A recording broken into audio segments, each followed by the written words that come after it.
Jonas Brodin and Brock Faber, or Batman and Robin.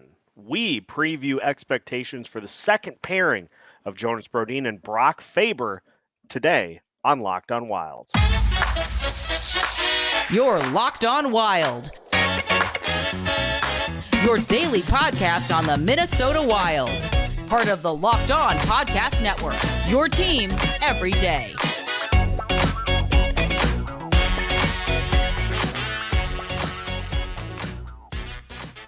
What is happening, everybody? Welcome into another episode of Locked on Wild, your daily Minnesota Wild podcast, part of the Locked on Podcast Network, your team every day.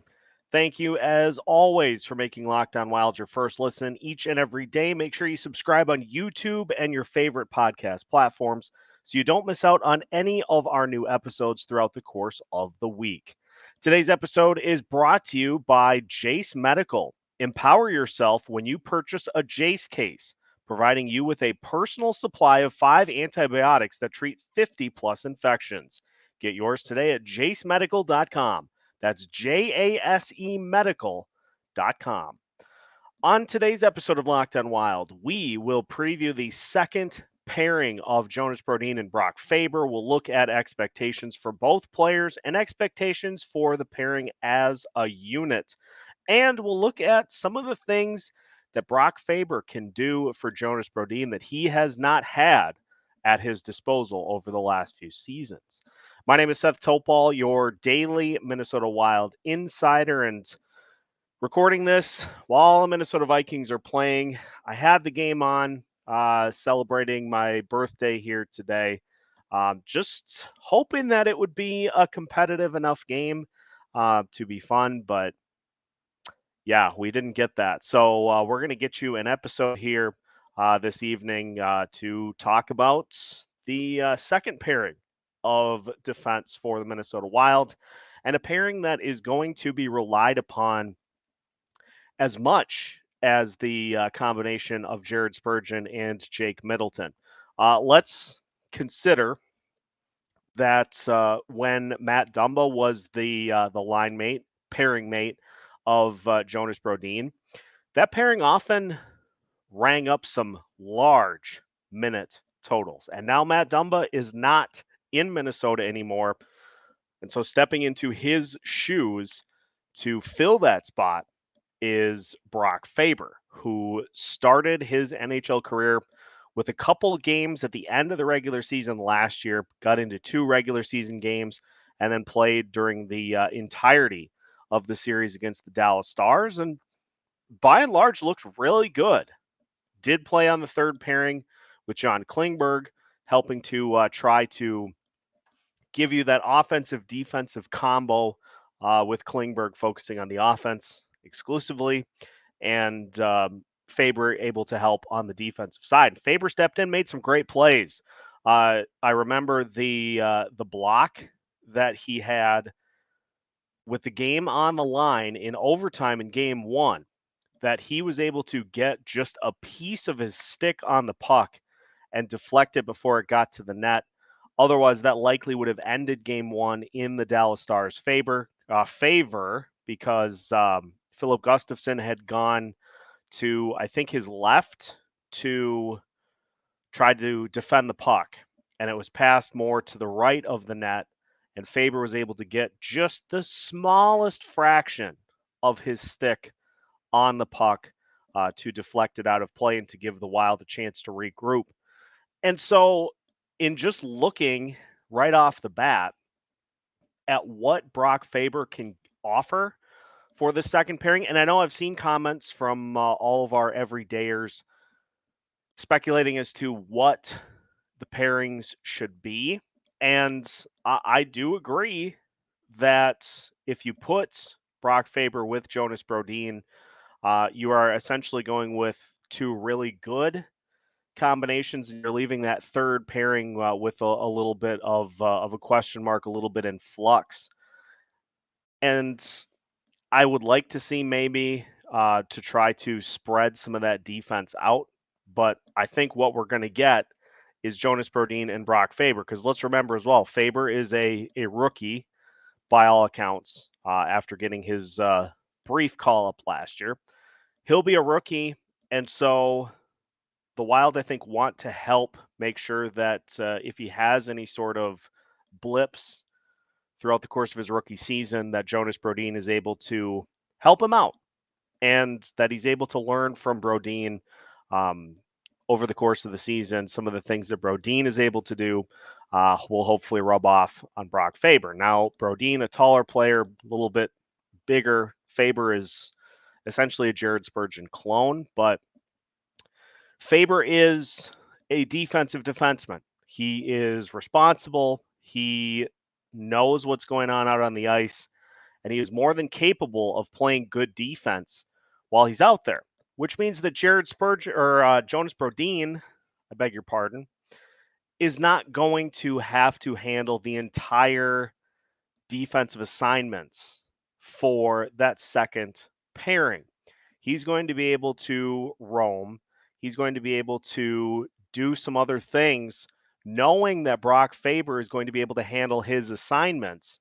Whereas before, it's like, okay, we've got Matt Dumba, who's an offensive defenseman, and Brodin's going to have to handle a lot of what the defensive assignment is for that pairing. And so for Brodin this year, he's going to have somebody with him that is able to contribute offensively, which I think is going to help in some areas that we'll talk about here when we get to Brodin's statistics, namely on the penalty side of things.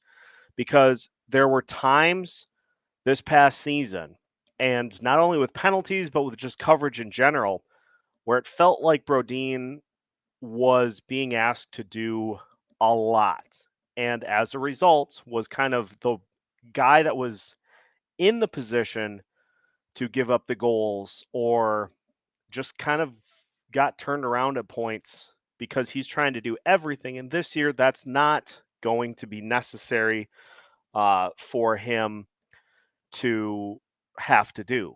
And so we should see a kind of return to form. And I use that term loosely because Jonas Brodin still had a solid Jonas Brodin season, but a return to form for what we've seen over the last couple of seasons from Brodin, where he's really able to focus on, pursuit of players and really trying to lock down some of those top names that opponents will throw at you on a nightly basis. I talked about Spurgeon in our first pairing preview. Talked about Spurgeon being maybe the most well-rounded, as was pointed out in the comments, most well-rounded defenseman. Well, Jonas Brodin, it's like if Spurgeon were playing in the NFL, he'd be the safety. He'd be the safety that was good at a bunch of different things. Jonas Brodin is your number one cover corner. If you have a bona fide wide receiver one on the other team, Brodin is the one that is going to get matched up on them and is going to get tasked with shutting them down on a nightly basis. Look at what he's done to Connor McDavid over the course of his career. McDavid has had some struggle type games where he even is essentially checked out against the Minnesota Wild, and that's in large part to what Jonas Brodin has been able to do against him in their head-to-head matchups. But it's not just Connor McDavid. Jonas Brodin does that on the regular.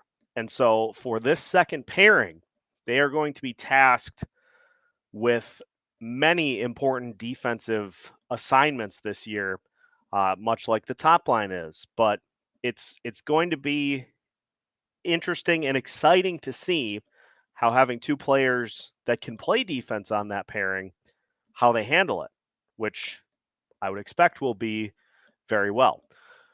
Now, as far as a production standpoint goes, we will take a look at some of the numbers and try to, on the Brock Faber side, try to figure out kind of what we see from him this season. There's not a lot really to go off of on the Brock Faber side.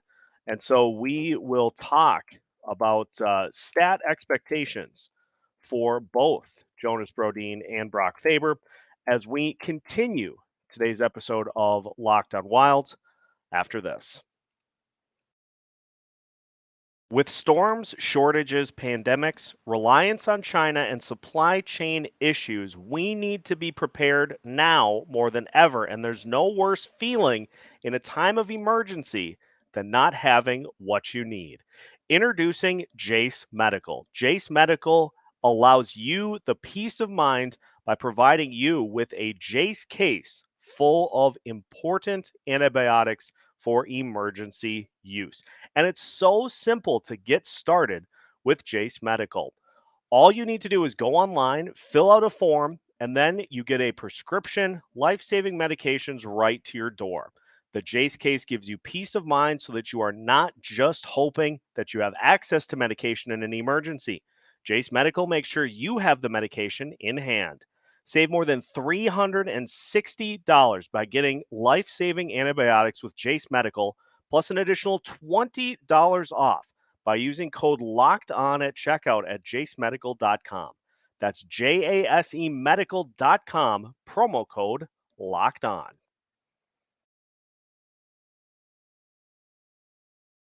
Continuing today's episode of Locked On Wild. Once again, thank you for making Locked On Wild your first listen each and every day. For the everydayers who tune in to the show each and every day, we will be discussing the third pairing on tomorrow's show, and then we will finish next week with the goalies and the coaching staff as we gear you up for the start of the regular season. So let's look at a statistics standpoint for both Brock Faber and Jonas Brodin. And we like to use in these situations the fantasy projections just because it gives us a little bit of an idea of what to look for a particular player. So we'll start with Jonas Brodin, who is projected this year to have a similar season to what he had this past year. He played in 60 games total, had 3 goals, 11 assists, 14 total points, plus minus of 13. Had 30 penalty minutes this season, which was a jump from the 18 he had the previous 2 seasons. No points on the power play, shot 3.3% on the season on 90 shots, played 22 minutes, 52 seconds per night. Had 130 blocks, which was the third most he's ever had in a season. 50 hits, the second most he's ever had in a season.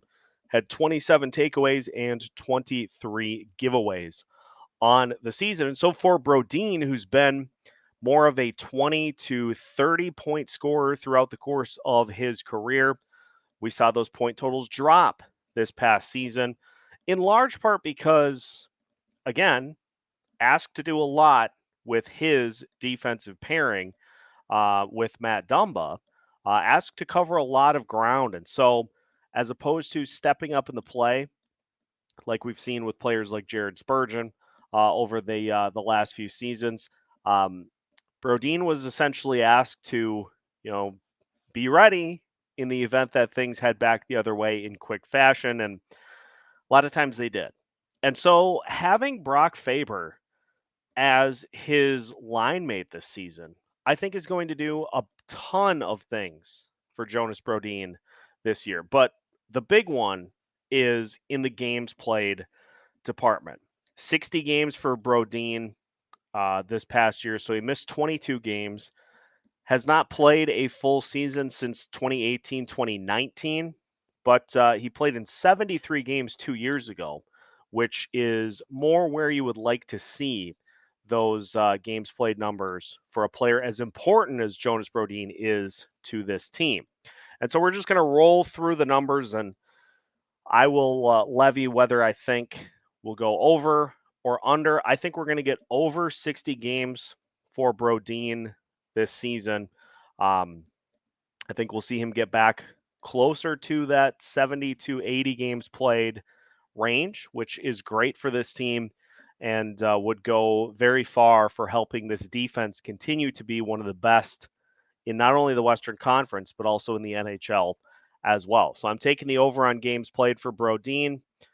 I am going to give him benefit of the doubt with a couple more goals than the 3 that he's projected for this season. He's basically projected for the same point total this year as he had last year.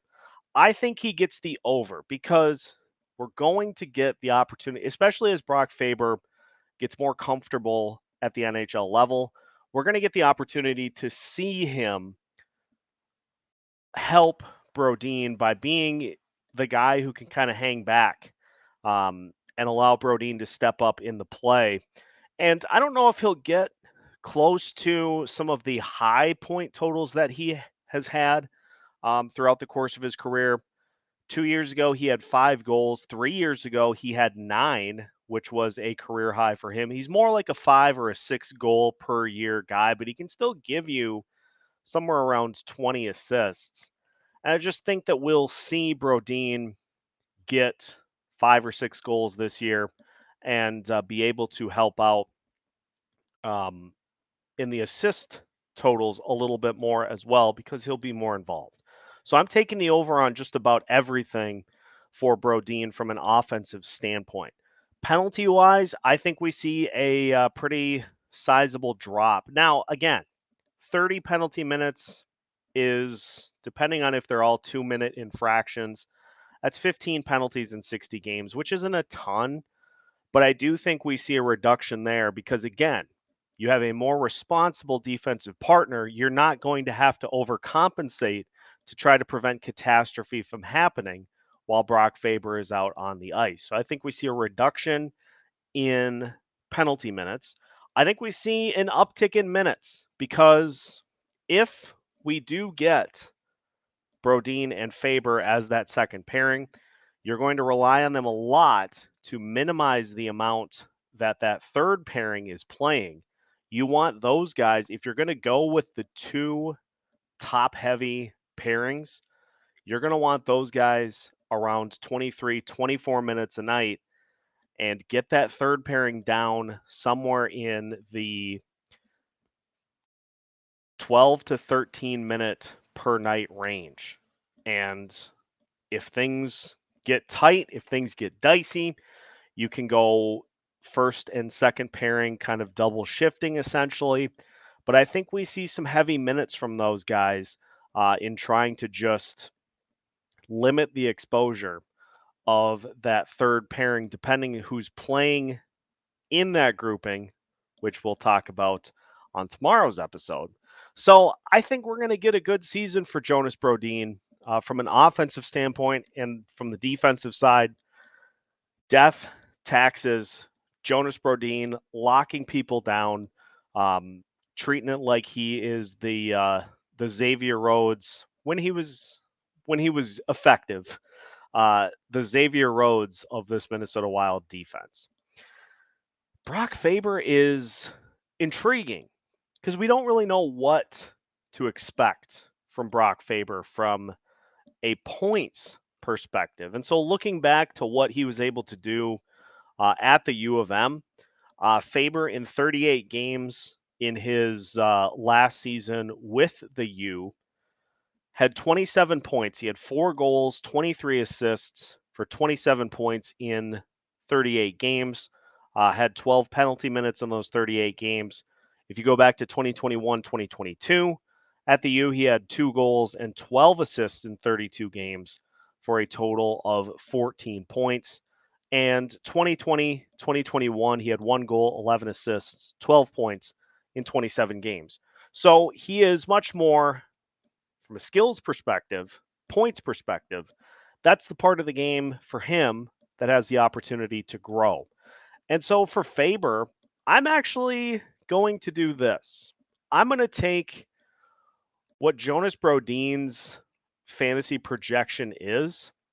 I'm going to take that as what I think we'll see from Brock Faber this season. I think we'll see somewhere around 3 goals, probably somewhere around 13 to 14 assists. And so you're getting somewhere around 17 points and hoping that he is a guy that plays somewhere around, 75 to 80 games and just gives you really solid defense and allows for a perfect complement to what Jonas Brodin does on a nightly basis. So if he can do that, I think it's a huge win for this team. because, again, you're talking about a young player who is here to help with the defense more so. And the offense just will grow as his game grows, as his frame grows, all that. As he kind of continues to grow, you'll see some of those things start to be added to his complement of skills.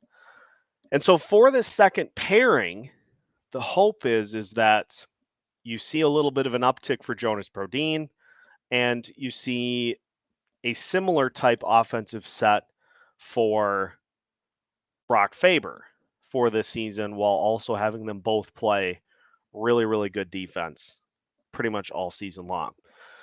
Now, what is going to be expected of the second pairing for the Wild this year? Well, we will discuss that to finish today's episode of Locked on Wild. That's on the way after this.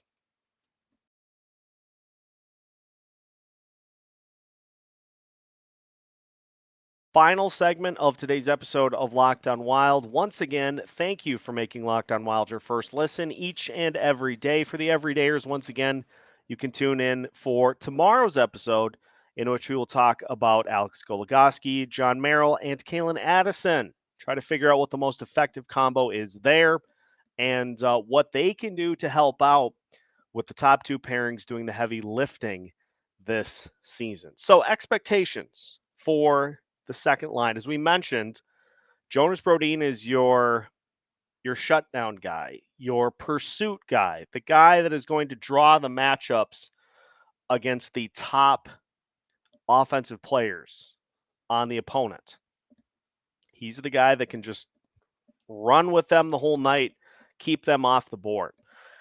And so for Brock Faber, he is going to be a critical component of this pairing because he's going to allow Brodin to do that more while also being able to help with the defense in general more away from that, more towards the net. He's going to be a huge help in front of the net while Brodin is working on pursuit more along the edges of the play.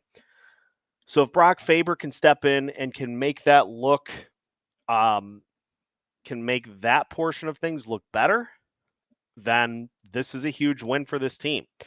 And gone are the days of having players opposite Jonas Brodin get worked because if you can get Brodin on the outside, that there are defensemen in front of the net that are not going to be able to help out in meaningful ways. We saw that down the stretch with Matt Dumba this season. Now, Dumba did, to his credit, really pick it up as the season wore on with just his awareness in general. But there were some points last year where you look and you're like, where the heck are you supposed to be?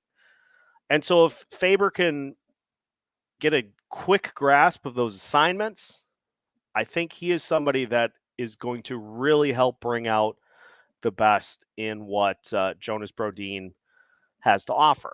Now, unlike, say, Matt Boldy, and maybe not completely unlike, but we have seen Boldy mostly succeed so far this season.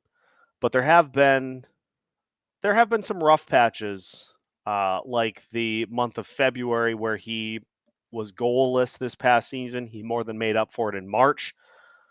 Rookie players don't always hit the ground running with playing in the NHL level. It's hard. It's not meant to be an easy thing for a 21-year-old to pick up relatively quickly. And so the expectations then for Jonas Brodin is that if there are instances in which Brock Faber needs a little help, needs a little encouragement, he's going to be able to give that and to help him work through it so that it's not something that leads to a major issue for this team as the season goes on. But again, I don't see it being that way because Brock Faber is a cerebral player. He's a smart player. I think he's going to take to what this Wild team does defensively well. And so I think this second pairing is poised for a good season this year, being able to allow Brodin to further lock down the McDavids, the Robertsons. That's another name that has had some struggles against the Wild when he's played them. He's had some good games against Minnesota. He's also had some not so good.